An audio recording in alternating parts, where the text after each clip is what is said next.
Bienvenidos a otro Deep Dive. Hoy nos vamos a sumergir en un tema que siempre causa controversia aquí en Colombia. Los salarios de los congresistas son un privilegio y de verdad reflejan el servicio que prestan a la sociedad. Un tema candente, sin duda. Y justo ahora tenemos una propuesta de ley que busca nada menos que reducir esos salarios. Además, vamos a ver cómo se comparan esos salarios con los de otros países de la región y por qué este tema, genera tanta polémica en Colombia. Suena interesante. Para empezar, ¿cuánto gana actualmente un congresista colombiano? La cifra que tengo aquí me deja impactada. Prepárate, porque es una cifra considerable. Estamos hablando de más de 48 millones de pesos al mes. Y eso sin contar la prima de servicios y los gastos de representación, que aumentan aún más la cifra final. Para que te hagas una idea, un congresista boliviano gana alrededor de 12 millones de pesos, una diferencia enorme. Es una barbaridad. Y aquí es donde entra en juego el proyecto de ley del senador Iván Cepeda, que busca reducir el salario a 20 salarios mínimos, lo que serían unos 30 millones de pesos. Sigue siendo una cifra alta, pero mucho menor que la actual. Exacto. Y lo interesante es que este proyecto no se limita a reducir el salario base. También propone limitar los gastos de representación, la prima de servicios y otros beneficios que reciben los congresistas. Me imagino que esto ha causado un gran revuelo en el Congreso. ¿Quiénes están a favor de esta iniciativa y quiénes se oponen? El panorama político es complejo. El proyecto ha sido firmado por varios partidos, incluyendo el Pacto Histórico, la Alianza Verde, Cambio Radical, el Partido de la U, el Partido Liberal y Comunes. ¿Y qué pasa con el Centro Democrático y el Partido Conservador? ¿Han dicho algo al respecto? Curiosamente, no aparecen entre las firmas del proyecto. Esto nos da una idea de las posibles tensiones que podrían surgir durante el debate en el Congreso. Claro, porque si esta reducción salarial se aprueba, no entraría en vigor inmediatamente, ¿verdad? Así es. El proyecto de ley dice que la reducción se aplicaría a partir del 20 de julio de 2026, es decir, después de las próximas elecciones legislativas. Entonces, los congresistas actuales no se verían afectados por la medida. ¿Cuál es la razón detrás de esta decisión? Se argumenta que es una forma de evitar que los congresistas actuales legislen en beneficio propio. Al posponer la entrada en vigor de la reducción, se busca que la decisión no esté influenciada por intereses personales. Ya veo. Pero, ¿no crees que esta postergación podría interpretarse como una falta de compromiso con la austeridad, especialmente en un momento en que muchos colombianos enfrentan dificultades económicas? Es un punto válido. Y de hecho, algunos sectores de la sociedad han criticado esta decisión, argumentando que la reducción salarial debería ser inmediata, como un mensaje claro de compromiso con el bien común. Y hablando de la sociedad, ¿cómo ha reaccionado la gente a esta propuesta? Me imagino que hay opiniones divididas. Por supuesto. Las organizaciones sociales, los sindicatos y muchos ciudadanos de a pie han aplaudido la iniciativa, considerándola un paso importante hacia la reducción de las desigualdades. ¿Y cuáles son los argumentos de quienes la apoyan? Principalmente, señalan que los recursos del Estado deberían destinarse a prioridades como la educación, la salud y la lucha contra la pobreza, en lugar de financiar los altos salarios de los congresistas. También argumentan que los congresistas deberían dar ejemplo de austeridad, especialmente en tiempos de crisis. Un argumento que sin duda resuena en un país con altos niveles de desigualdad como Colombia. Pero, ¿qué hay de los que se oponen a la reducción? ¿Qué argumentos utilizan? El Centro Democrático ha sido uno de los principales críticos de esta iniciativa. Argumentan que la reducción salarial afectaría la calidad del trabajo legislativo y desincentivaría a personas capacitadas para postularse a cargos públicos. Es decir, que se podría perder talento valioso en el Congreso. Pero ¿realmente se justifica un salario tan alto para asegurar la calidad del trabajo legislativo? Es una pregunta que muchos se hacen. Exacto. Y aquí es donde la comparación con otros países de la región se vuelve importante. Como mencionamos antes, los congresistas colombianos ganan mucho más que sus colegas en países como Bolivia, Nicaragua o Guatemala. Y sin embargo, la calidad de las instituciones no parece ser superior. Entonces, ¿qué otros factores podrían influir en la calidad del trabajo legislativo, además del salario? Hay muchos elementos en juego.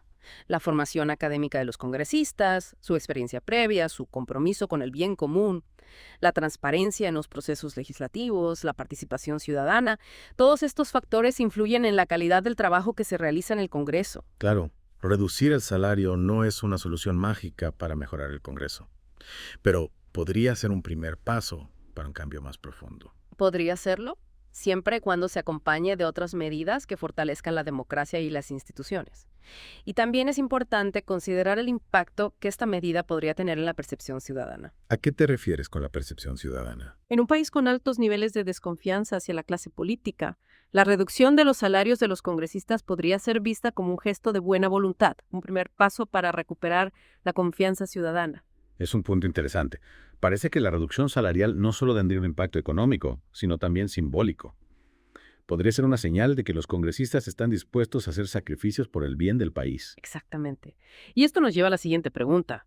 ¿Qué otras medidas se podrían tomar para reformar el sistema de remuneración de los legisladores en Colombia?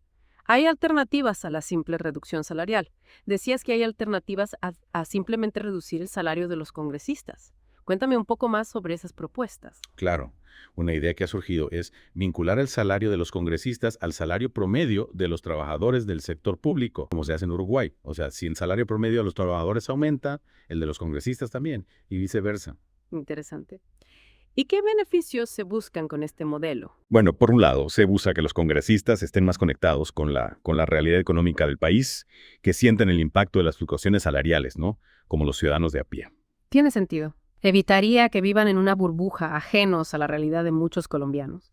¿Y qué otras alternativas se han propuesto? Otra propuesta es crear un órgano independiente, algo parecido al Consejo de Alta Dirección Pública de Chile, que se encargue de fijar los salarios de los altos funcionarios del Estado, incluyendo a los congresistas.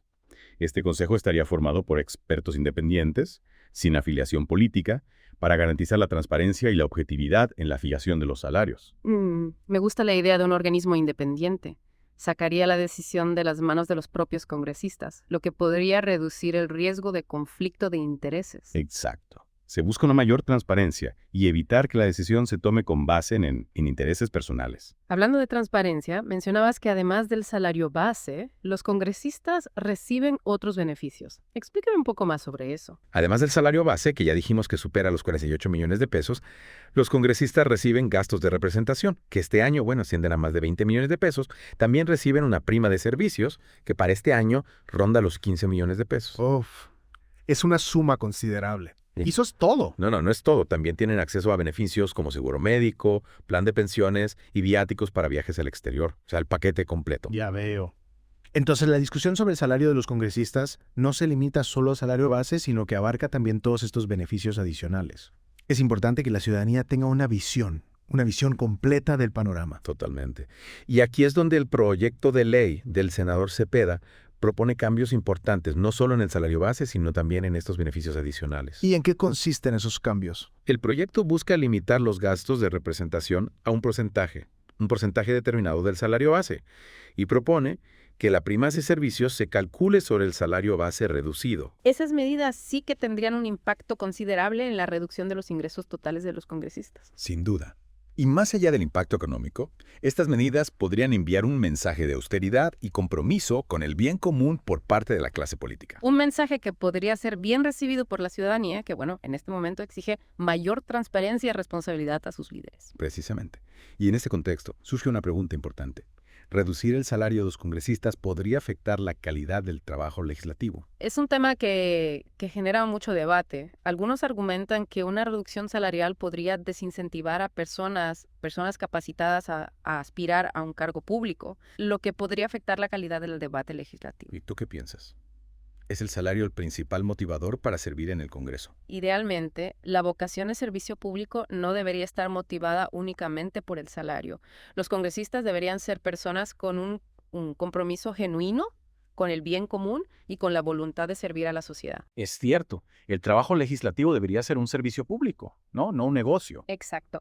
La remuneración debe ser justa y razonable, pero no debería ser el factor determinante para atraer a las personas a la política. Y hablando de atraer a las personas a la política, ¿crees que la reducción del salario podría afectar la diversidad y la representatividad en el Congreso? Es una preocupación válida.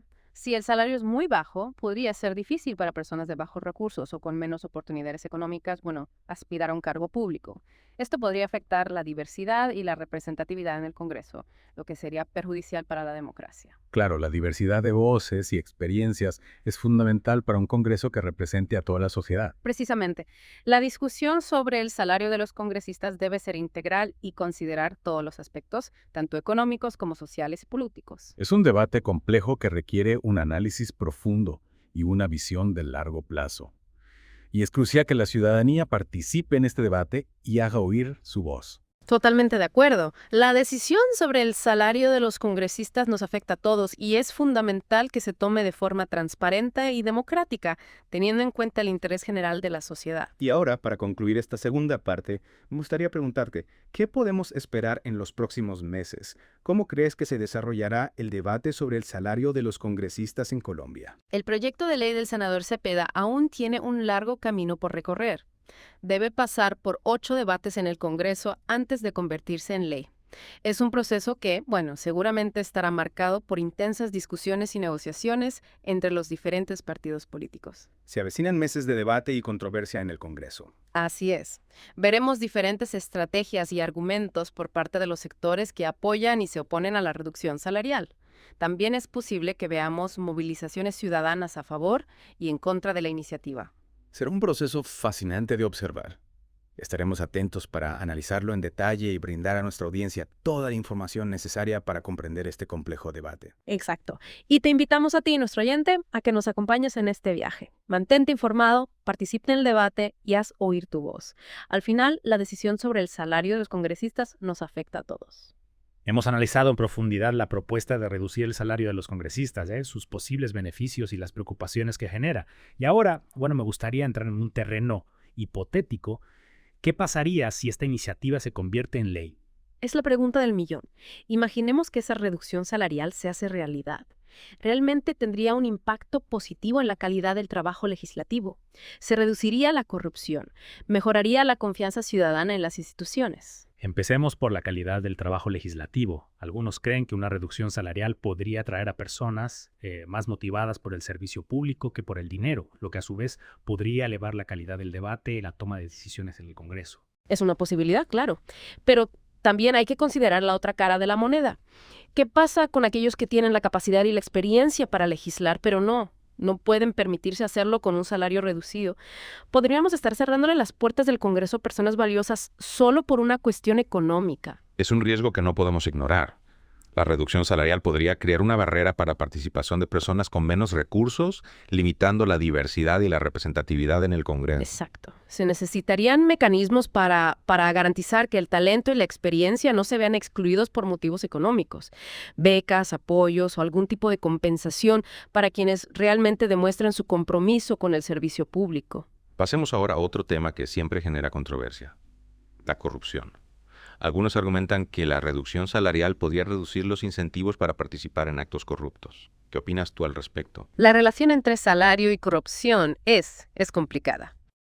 Si bien es cierto que un salario menor podría desincentivar a algunas personas, la corrupción no se basa únicamente en la avaricia. La falta de transparencia, la debilidad institucional, la cultura de la impunidad, son factores que pesan mucho más. Entonces, ¿reducir el salario no sería una solución mágica para combatir la corrupción? No, para nada. Se necesita un enfoque integral que aborde todos estos factores. Fortalecer las instituciones, promover la transparencia y, generar una cultura de rechazo a la corrupción. Esos son elementos clave. Hablando de soluciones integrales, volvamos a las alternativas a la simple reducción salarial. ¿Qué ventajas y desventajas presentan las opciones que mencionamos anteriormente? Vincular el salario de los congresistas al salario promedio de los trabajadores del sector público, como en Uruguay, tiene la ventaja de mantener a los legisladores en contacto con la realidad económica del país. Sin embargo, también podría generar cierta inestabilidad en sus ingresos. Y en el caso de crear un órgano independiente para fijar los salarios, ¿qué aspectos deberíamos considerar? La clave sería asegurar la independencia y la imparcialidad de ese órgano. Sus miembros deberían ser expertos reconocidos con un historial probado de ética e independencia política.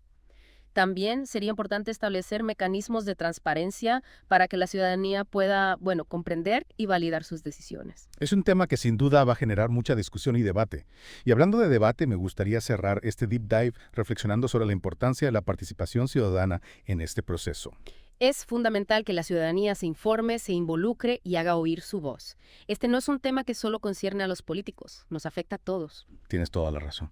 La decisión sobre el salario de los congresistas tiene implicaciones para la democracia, la justicia social y la confianza en las instituciones. Y bueno, no olvides que si quieres seguir profundizando en este y otros temas que impactan a Colombia, te invitamos a que nos apoyes en nuestro canal de YouTube, Voces de Colombia. Suscríbete, dale a like y activa la campanita para no perderte ningún episodio.